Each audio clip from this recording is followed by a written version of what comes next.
budget meeting to order. With 8 members present, that constitutes a quorum to conduct today's budget hearing. And just to introduce the members of the committee that are with us today, starting from my far left is Representative Sheila Babauta, the Chair for Natural Resources. To her right, Representative Leila Staffler, the Chair for Education, and Representative Christina Sablan, Chair for Health and Welfare. Joining me in the dais is Vice Chair, Representative Karina Magofna.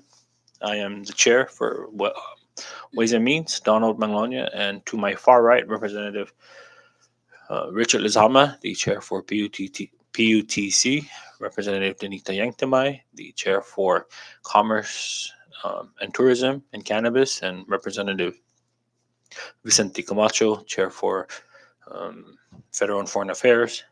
And we have Representative Edwin Probst, the Chair for Gaming. And assisting the committee, we have our IT, Mr. Jonathan Diaz, our counsel, Joseph Tyrone, fiscal analyst, Thomas Robago, our senior legislative assistant, Claire Sablan, and Sergeant at Arms, Ben Terloy.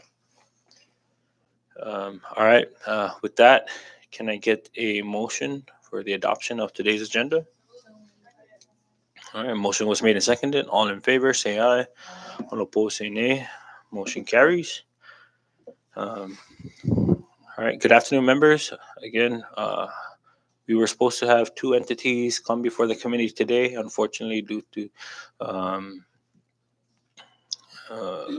issues with the communications as well as the schedule, the public school system is postponed until June 9th at 1 p.m. And so up next, we have the Department of Public Safety. The Department of Public Safety has submitted a request of $9,979,916 based on the governor's proposal with the general fund and ARPA allocations that the administration proposes $6,898,825, which computes a shortfall of $3,081,091. The department in the budget consists of 4 divisions. We have the Commissioner's Office, DPS Police, Administration, and Motor Vehicle. At this time, I see representatives from the Department of Public Safety, and so if I can invite them to join us here in the chamber and introduce themselves.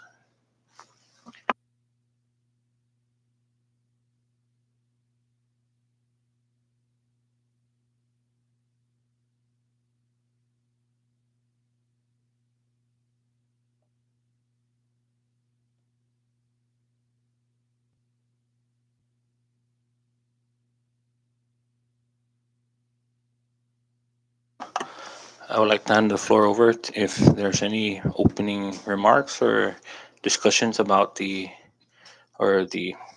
summary of the department's request.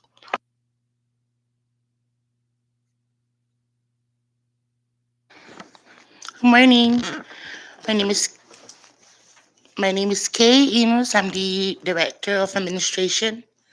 It's Director Juana Leon Guerrero, Director of Motor Vehicle, and this is Esther de los Reyes, Human Resources Manager. I guess we're in acceptance of the governor's proposal and in its entirety. We're open for any questions you might have.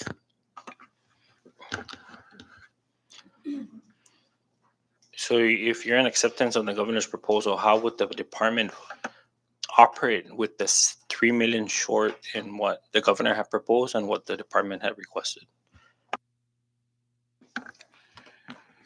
If you look at the proposal, there is nothing in there for operations. We have a little remaining money from the guard services fees that we've been receiving for like 3 years. And then we have other special accounts. They're not that much, but most of it, for example, gas, even if we don't have money, I don't know. I guess they try to find money. We submit it regardless whether there's money or not, and if they approve it, then they approve it. And this is only for operations like gas, communications, and utilities.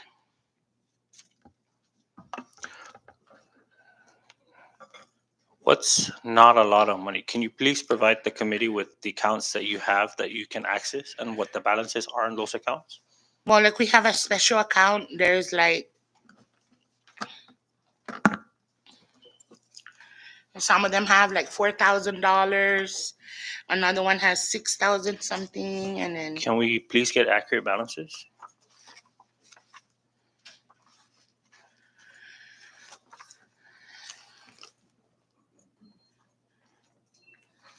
so we have the non-professional, non-essential.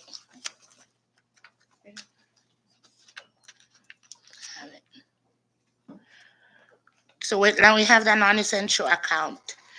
The balance there is 32,933.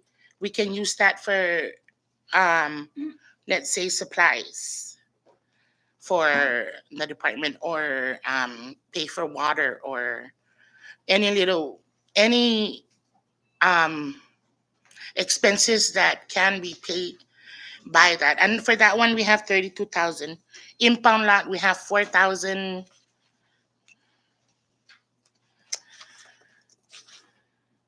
Impound lot, we have 4,586. We use it to pay for porta potty over there, or their water expenses, or aggregate, or anything that the impound lot may need. Those are just examples.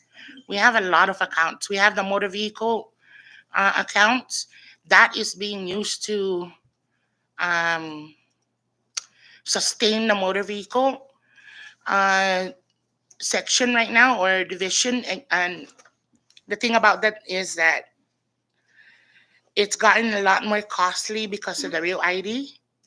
Um, they charge us about 60,000 every 3 months.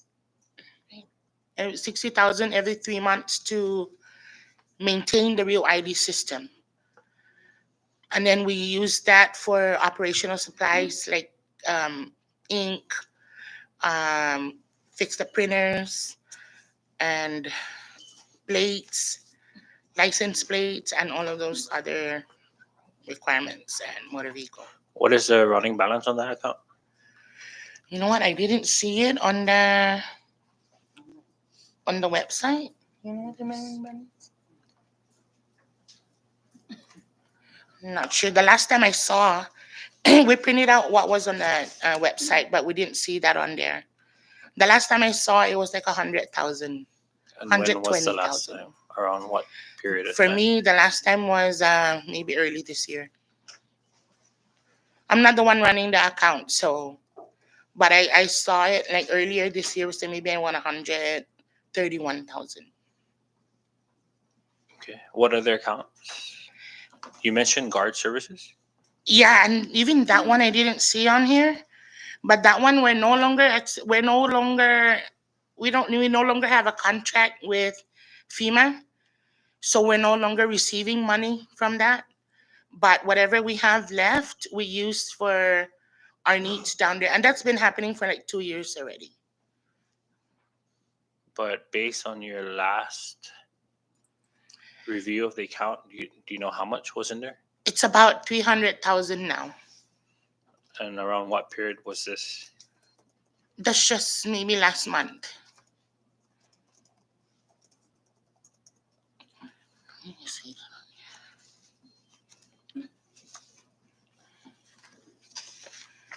Is that the only accounts? Uh, we have small accounts like the insurance, vehicle insurance. There's like 6,242.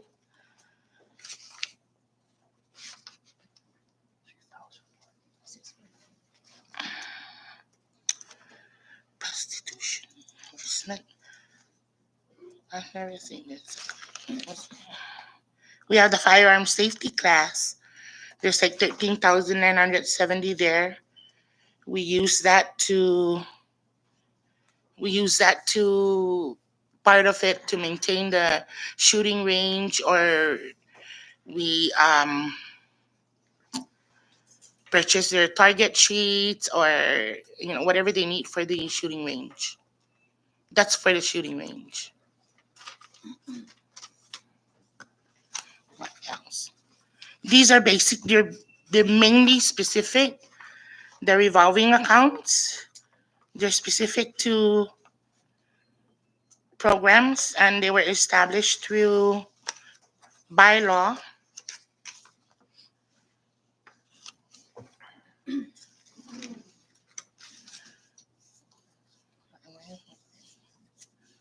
Yeah.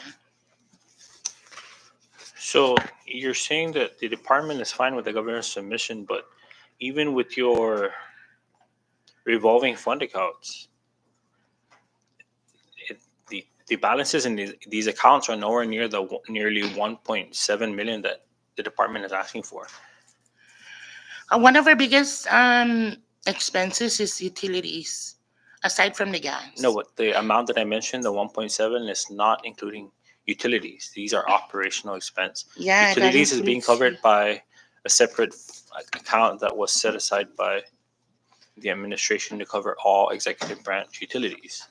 And so the operations that the department is requesting for a loan for all across all four division amounts to nearly 1.7 million. 1.9. Yeah, we put utilities in there. No, I mean, utilities.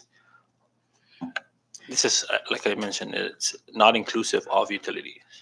Utilities is 408 under the Yes. administration. But if you were to Yes. take the operations from the commissioner of 44,000, operations from DPS police of 1.2 million, operations for administration of 268,000, motor vehicle 64,000. TG, can we get a total calculation of operations alone?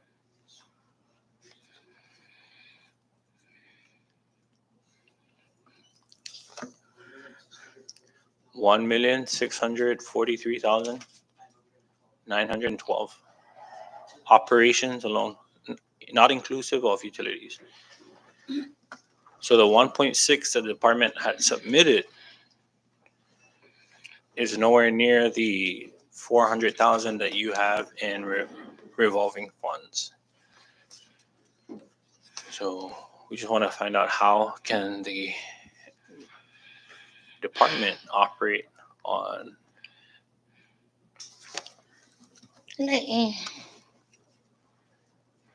We understand that the CNMA government is not making a lot of money now. There's a lot of things that we can do without. Like for example, personnel training. We want it, but if they don't have it, then they don't have it. We don't have it. I think one of our biggest concerns there is the payment of fuel, utilities, and communications. Those are our biggest concerns. If there's no money for water to drink, then there's no money for water. In any case, whatever we have left over, we stretch it out.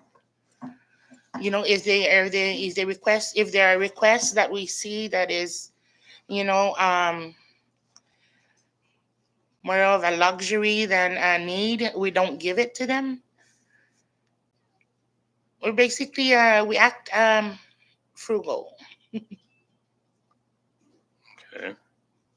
Yeah. So if you can't give us 70,000 for travel, then there's nothing we can do. Okay. And there's But, no money for travel. One of the important things about being, and I would have to assume, is being in this line of work, requires a lot of certification as well. And so if you're saying that, gas is more important, I mean, I understand the value of fuel as well, but, keeping our officers trained and up to certification so that we don't put them in, they're not reliable, or, nobody goes after them should something bad happen. But if I can ask, why isn't the commissioner here today? That's something that I didn't hear. Oh, I don't know. He told me that he had prior scheduled meetings. That's all. Because earlier when we got a hold of um, one of his officers, they did confirm his attendance, and so I just wanted to find out why he's Well, in I here don't today. know who confirmed his attendance, but Okay. with regard to certifications, there's a lot of we do have a lot of um, grant programs. So, for example, motor carrier. Those are motor carrier safety inspection. Those are officers that have to be certified. There's a $350,000 grant for that, and that's not included here. You also have money for traffic, the National Highway Traffic Safety Administration. They get almost $1 million, or maybe about around 800,000 a year. Yeah, I understand that. I mean, if it's being funded through a grant, then it wouldn't be part of the request because you're not Yeah. trying to seek funding for those requests Yes. because it's already being taken care of. Um,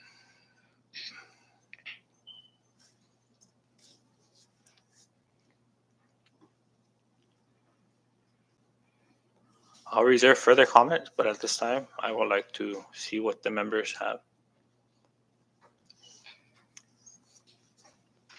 I recognize Vice Chair.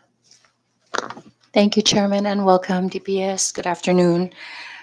Just a follow-up question on the certifications. Are there any certifications or required licenses that your personnel must take that are not funded by grants? And what are those, and how much are we looking in cost? Well, for example, firearms. We've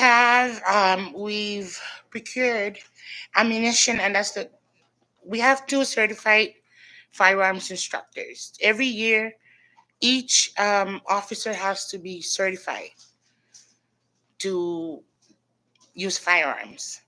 And so there's not much expenses to that, only the one I was saying earlier, like target sheets or ammunition that they need to for the training. There's not much. I mean, So there are no certifications that are not funded under grants that is lacking funding on this proposed budget, is what you're saying. I mean, we don't want to compromise, right? Because it's important that if they're required to be certified, that they do take those certifications. I'm sure that's also important when it comes to court, right? And so we want to make sure that those are funded. And so that's kind of what I'm asking. I'm asking, are there any requirements that are not funded by grants that we need to provide funding? I don't know that there are requirements.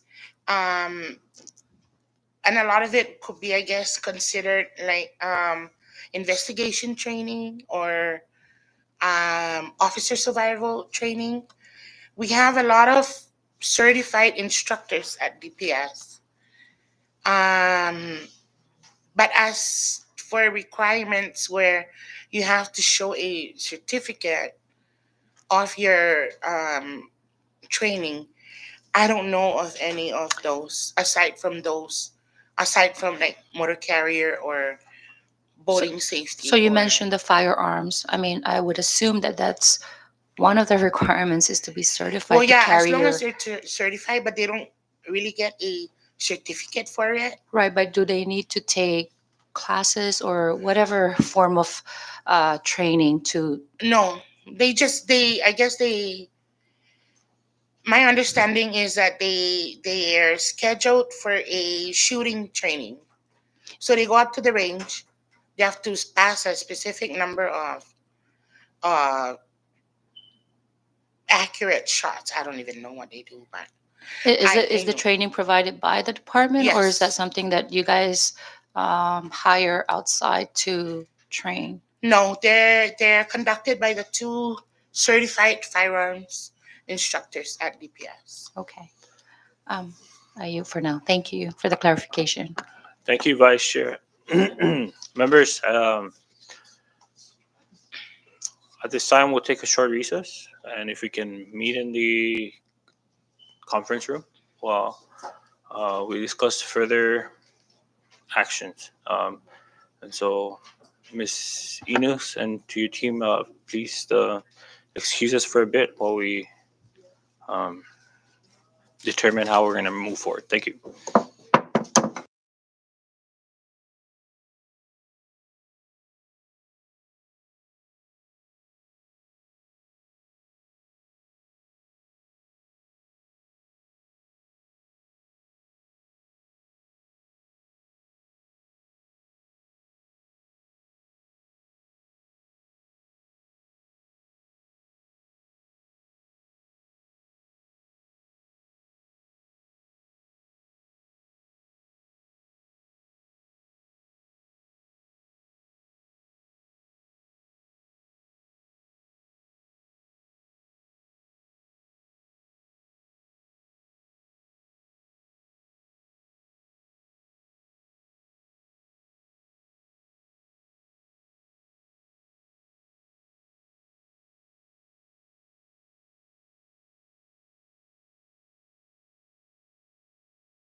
Recess.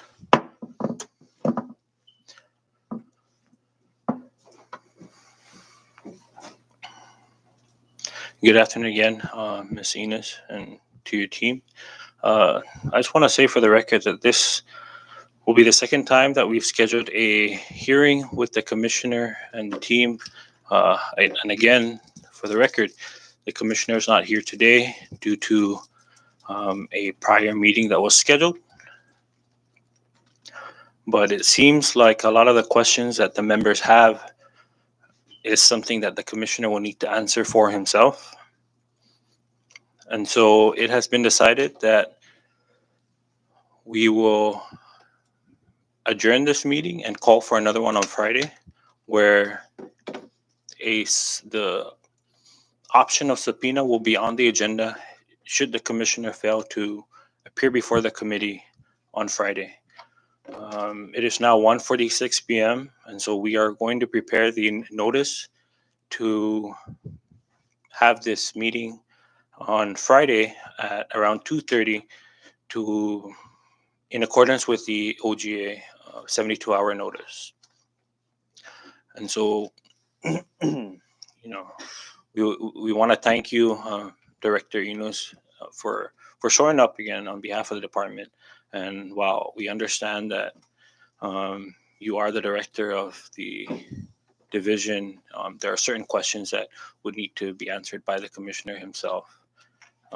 And so we want to thank you all for coming in today, despite not being able to provide the full answers to the entire committee. And so with that, we would like to excuse you for now. And if you would like to join the commissioner on Friday, you're more than welcome to. And so thank you again for your time. You're hereby excused.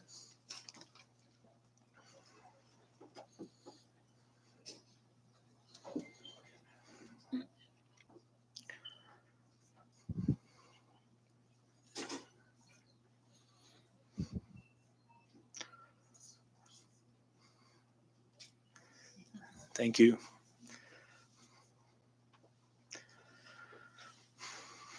All right, members. This agenda is structured differently. So we do have public comments up next, but we don't have anyone in the gallery. And so we move down to announcements. Anyone with announcements or miscellaneous? Recognize Rep. Leila. Thank you, Chairman. I guess it is very unfortunate that we are not able to speak with the DPS commissioner directly for a second year in a row. And so I fully support rescheduling, as there are many questions that we have that only he can answer. I really believe that we need to hear directly from the commissioner himself. Thank you, Chairman. Thank you, Rep. Staffler. And so again, just to be clear, on Friday, we'll invite him to come before the committee at 2:30 p.m. And still allow him to answer questions related to the budget. If he doesn't show, then we have that option on the agenda to issue the subpoena from then. And so I recognize Rep. Sablan.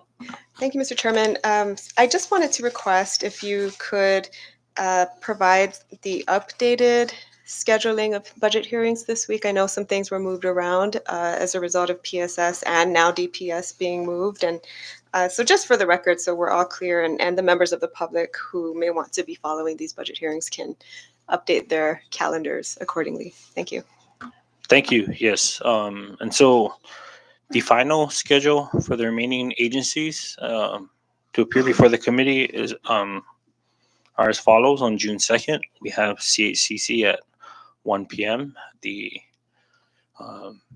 CEO did confirm that she will be here. And then next week, 3 days in a row, starting on June 7th, we have DFEMS at 10, followed by Judiciary at 1. June 8th, MVA at 10, Department of Finance at 1, And then on June 9th, the mayor of Saipan, 10 a.m., and PSS at 1 p.m. And so with that, we will allow the fiscal analyst and senior LA to work on some of the changes, if there are any, as well as work on any provisions if members have any recommendations in regards to provisions, and then wait for the amended budget proposal, which we are expecting to get by July 1st. And if there are any significant changes, then we can meet after the first, in hopes that we have a final product out by the first week of July. So 7 days from the first. All right. And with that, I recognize Rep. Yanktamai. Sorry, thank you, Chair. I want to make an announcement about the public hearing on the village delimitation. It will be this Thursday at 5:30 at the Carolinian Oat for everyone here and those of the viewing public. Please come on down and find out what they will do to the villages, the 64 villages on Saipan. Thank you. Thank you, Rep. Yanktamai. Oh, this will be, the presenters will be the, Mr. Hofschneider from the mayor's office. Okay, they cannot move on until they are done with this, with their, with this, what do you call that thing? The public hearing. They cannot move on with their street naming until they are done with this one. No? Okay, thank you. Thank you, Rep. Yanktamai. Any other member? I recognize Rep. Staffler. Thank you, Chairman. I did want to just make an announcement that we are postponing the Education Committee meeting tomorrow to June 14th. Thank you. Thank you. All right, with that, members, we'll see you on Thursday for CCC at 1 p.m. All right, can I get a motion for adjournment? All in favor, say aye. All opposed, say nay. Motion carries. This meeting's hereby adjourned at 1:52 p.m. Rep. Sheila.